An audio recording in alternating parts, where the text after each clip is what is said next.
আজকে জগন্নাথ বিশ্ববিদ্যালয় একটি শান্তশিষ্ট বিশ্ববিদ্যালয়কে অশান্ত করার জন্য একটি কুচক্রী মহল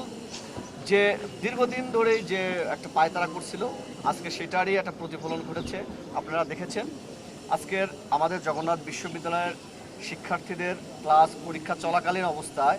পূর্ব পরিকল্পিতভাবে বহিরাগত সন্ত্রাসীদেরকে এনে ছাত্র শিবির যে নোংরা রাজনীতির সূচনা করলো জগন্নাথ বিশ্ববিদ্যালয়ে, তারই পরিপ্রেক্ষিতে জগন্নাথ বিশ্ববিদ্যালয়ের ছাত্রদের আজকের এই সংবাদ সম্মেলন। দাবির পরিপ্রেক্ষিতে ইউজিসির চেয়ারম্যান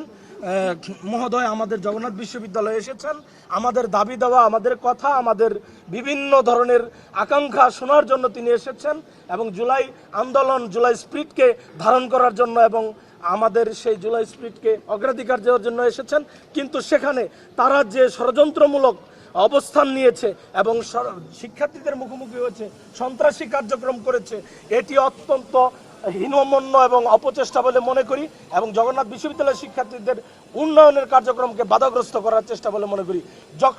যকসুর একাংশ শিবির সমর্থিত অংশ যেখানে ব্যর্থ হয়েছে, সেখানে আমাদের প্রশাসন সহ ছাত্রদল, অন্যান্য ক্রিয়াশীল সংগঠন যেখানে সফলতার পথে শিক্ষার্থীদের দাবির পরিপ্রেক্ষিতে, এবং আপনারা জানেন শিক্ষার্থীদের প্রাণের দাবি যে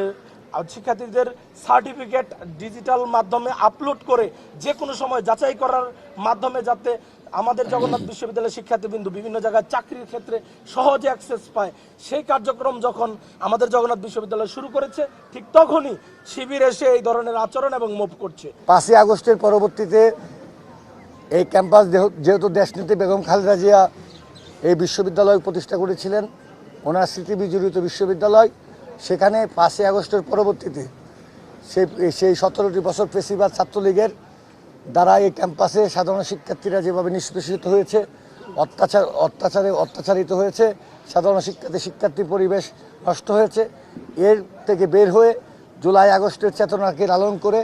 এবং বিগত 17 বছর ফেসিবাদের বিরুদ্ধে লড়াই করা হাজার হাজার নেতাকর্মীদের লাশের উপরে দাঁড়িয়ে থাকা সেই আন্দোলনের মাধ্যমে ফেসিবাদের পতন হয়েছিল, তারই ধারাবাহিকতার সুন্দর ক্যাম্পাস বিনির্মাণে দেশনায়ক তারেক রহমানের নির্দেশে প্রত্যেকটি বিশ্ববিদ্যালয়ে সকল ক্রিয়াশীল ছাত্র সংগঠনগুলো সহ অবস্থান নিশ্চিত করার লক্ষ্যে বাংলাদেশ জাতীয়তাবাদী ছাত্রদল 10 জনের সংগঠন হোক, 15 জনের সংগঠন হোক, ছাত্রলীগ ব্যতীত সকল ক্রিয়াশীল ছাত্র সংগঠনগুলোকে অবাধ স্বাধীনতা দিয়ে মুক্ত স্বাধীন চেতনা কায়েম করার জন্য সবাইকে জাতীয়তাবাদী ছাত্রদল নির্মিতে কাজ করে যাচ্ছে এবং সকল দল মত নির্বিশেষে সবাইকে গণতান্ত্রিক ছাত্র রাজনৈতিক চর্চা এই ক্যাম্পাসে যেন হয়। অন্য বিশ্ববিদ্যালয়ে যাই হোক, জগন্নাথ বিশ্ববিদ্যালয়ে সকল ক্রিয়াশীল ছাত্র সংগঠনগুলো যেন তাদের রাজনৈতিক চর্চা করতে পারে, এজন্য জাতীয়তাবাদী ছাত্রদল দায়িত্বশীল ভূমিকা পালন করে আসছে।